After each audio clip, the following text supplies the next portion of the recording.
Assalamualaikum warahmatullahi wabarakatuh. Perkenalkan, nama saya Afandi Ahmad dengan NIM 22073004. Baik, pada kesempatan kali ini saya akan membuat video observasi di bengkel, yaitu untuk memenuhi tugas mata kuliah teknologi ototronik dengan dosen pengampu, yaitu Bapak Wagino. Baik, pada observasi kali ini saya akan menggunakan mobil Honda Accord. Berikut mobilnya. Baik, untuk materi yang pertama yaitu alarm. Alarm ini berfungsi sebagai keamanan pada mobil. Jadi ketika untuk menghindari pencuri ya, terutama.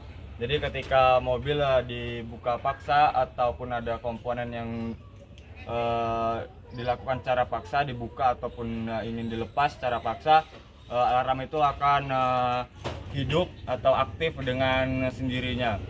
Adapun komponen alarm itu sangat sederhana. Yang pertama yaitu ada sirene. Sirene itu biasanya tergabung dengan klakson. Berikut untuk klaksonnya. Ini klaksonnya. Baik, komponen yang kedua yaitu yang ada pada sistem alarm ini, terus yang pastinya sensor ya. Jadi sensor itu berfungsi untuk mendeteksi. Jadi bila ada mendeteksi pecahan kaca, jadi ketika kaca dipecahkan secara paksa, alarm tersebut akan aktif atau berfungsi. Dan kemudian selanjutnya sensor pintu, yaitu mendeteksi terbukanya pintu. Jadi ketika pintu dibuka secara paksa tanpa menggunakan remote ya, mobil ini menggunakan remote otomatis pengunci pintunya. Jadi jika mobil ini dibuka secara paksa, alarm tersebut akan berfungsi atau aktif. Kemudian sensor kemiringan untuk mendeteksi perubahan posisi mobil. Nah, jadi ketika posisi mobil berpindah posisi, tiba-tiba digeser ataupun bagaimana, dan mendeteksi kemiringan, sensor tersebut juga akan aktif, alarm tersebut akan aktif. Dan komponen yang paling pentingnya yaitu ECM atau ECU.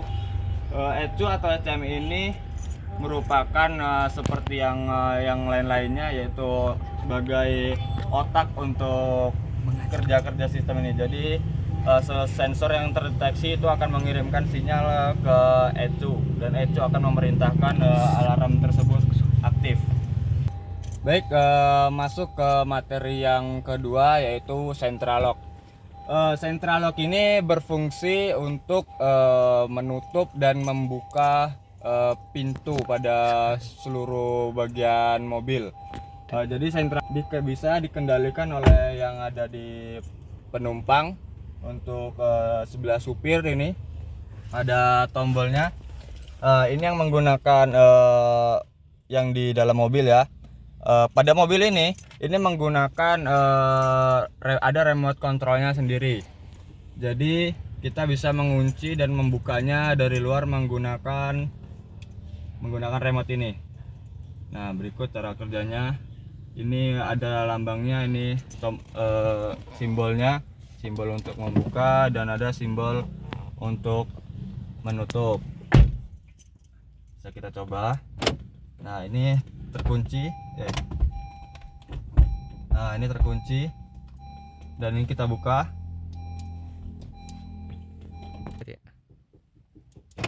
Nah, ini kita buka. Sudah terbuka. Nah, yang ada di sebelah pengemudi ini untuk mengendalikan beberapa pintu yang ada di belakang ya. Berikut contohnya. Ini jika kita kunci, nah secara otomatis pintu yang di sebelah kiri kita akan terkunci, dan kita bisa membukanya di sini. Nah, kita buka lagi. Ini kerja secara manualnya ya. Nah, jadi central lock ini yaitu merupakan cara kerja, yaitu dengan satu kali eh, kerja dengan menekan satu tombol. Nah, maka yang lainnya akan mengikuti instruksi yang ada di sini. Nah, jadi instruksinya hanya satu, ya secara manual yang ada di supir atau pengemudi, dan menggunakan remote control ini sendiri. Berikut jadi tujuan dari central lock ini yaitu mencegah terjadinya semisal kita membawa anak kecil yang di belakang, jadi kita bisa mencegah pintu terbuka secara otomatis oleh anak tersebut. Jadi tanpa adanya, jika kita tidak mengontrolnya dengan satu kontrolan di sini, ada kemungkinan besar pintu yang di belakang bisa terbuka oleh anak yang di belakang, dan itu bisa membahayakan keselamatan anak tersebut. Jadi itu segambaran dari central lock. Lanjut ke materi berikutnya. Nah, baik, selanjutnya kita akan masuk ke materi ketiga, yaitu tentang power window. Jadi power window ini merupakan sistem yang digunakan untuk menaik dan menurunkan kaca mobil pada bagian pintu, bagian keseluruhan pintu ya, kanan kiri pintu penumpang dan pintu pengemudi. Adapun beberapa jenis tipe power window, yaitu power window yang menggunakan mekanisme regulator dan menggunakan mekanisme kabel. Nah, pada mobil Accord ini menggunakan mekanisme regulator. Jadi secara kerja power window ini sendiri yaitu cara kerjanya dengan secara manual ya. Tombol-tombolnya ada seperti pada di sebelah pengemudi atau di sebelah supir. Nah, berikut tombol-tombolnya. Lanjut ke komponen-komponen pada power window. Komponen pada power window yaitu yang pertama, yaitu yang seperti kita sebutkan tadi, ini saklar utamanya. Di sini saklar utama yang ada pada bagian mobil. Nah, saklar utama yang ada pada bagian pengemudi atau sopir ini yaitu ada 4, yaitu kita bisa menggerakkan turunkan kaca melalui tombol ini. Dia dari sini, yaitu kita bisa menggerakkan yang di sopir sini, di pengemudi penumpang sebelah sana ataupun penumpang belakang, keseluruhan penumpang intinya ya. Nah, kalau yang ada di pada bagian penumpang itu bisa kita lihat di sini, yaitu tombolnya auto, dia bisa digerakkan dengan satu kali tekan. Ini bisa dioperasikan oleh penumpang. Dan kalau yang di sini tadi, dikendalikan atau dioperasikan oleh sopir. Nah, selanjutnya yaitu saklar power window. Nah, selanjutnya yaitu saklar power window lain seperti yang kita sebutkan tadi. Ya, saklar power window lain itu letaknya pada masing-masing pintu penumpang, seperti yang tadi ya, yang di sebelah kiri dan yang di belakang. Bisa kita lihat kan yang di belakang, ini tombolnya, dan yang sebelah belakang kanan.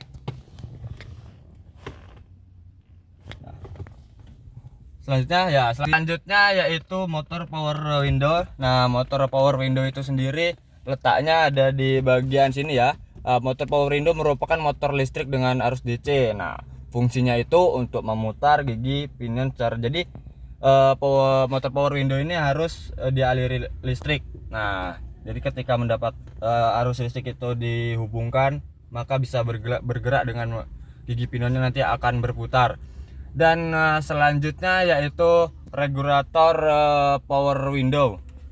Nah, regulator power window juga letaknya ada di dalam sini juga, yaitu motor power window ini mempunyai gerak berputar, yaitu berfungsi untuk menaik dan menurunkan kaca. Nah, berikut simulasi uji cobanya.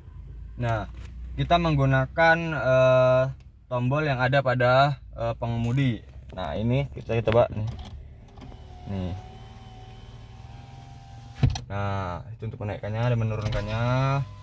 Nah, selanjutnya kita bisa mengendalikan pintu sebelah kiri dari sini ya. Nah, bisa kita kendalikan tanpa menyentuh tombol autonya. Bisa kita naikkan. Begitu juga dengan yang belakang. Nah, yang di belakang kita naikkan lagi. Bisa kita kontrol melalui supir. Nah, kemudian yang bagian belakang kanan. Nah, kita lihat. Oke. Dan sekarang kita simulasikan uji coba menggunakan ya, tombol autonya. Nah, ini untuk simulasi uji coba menggunakan yang auto yang ada pada tombol pada penumpang ya. Nah, itu akan otomatis. Nah, menurunkannya juga otomatis. Oke, jadi itu tadi fungsi dari power window atau pengertian penjelasan dari power window itu sendiri.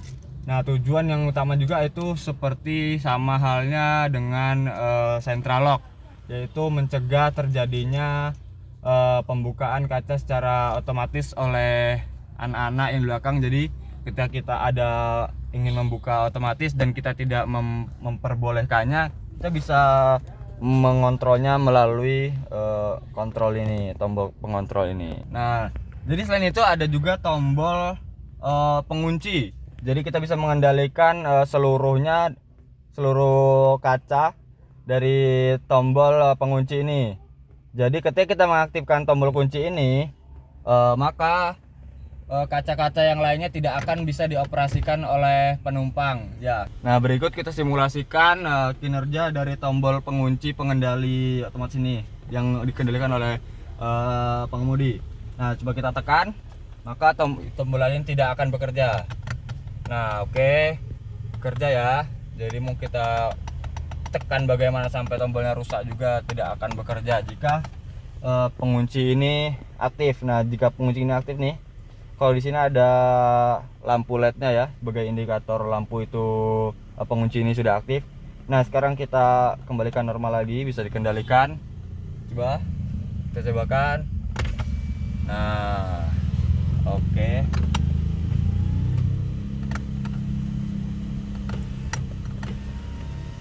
Oke, itu tadi penjelasan mengenai power window.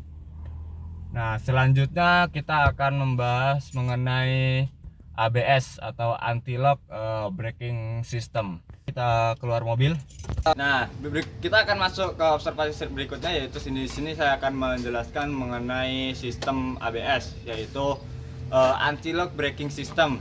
Nah, ABS ini sendiri berfungsi untuk mencegah terjadinya roda slip atau tergelincirnya roda pada saat pengereman secara kuat dan mendadak dilakukan dengan berbagai kondisi permukaan jalan. Nah, dengan menggunakan ABS, pengemudi dapat menghindari kehilangan kendali atas kemudi ketika mengerem mendadak ya. Sistem ini memungkinkan pengemudi untuk tetap dapat mengarahkan kendaraan dengan baik selama proses pengereman.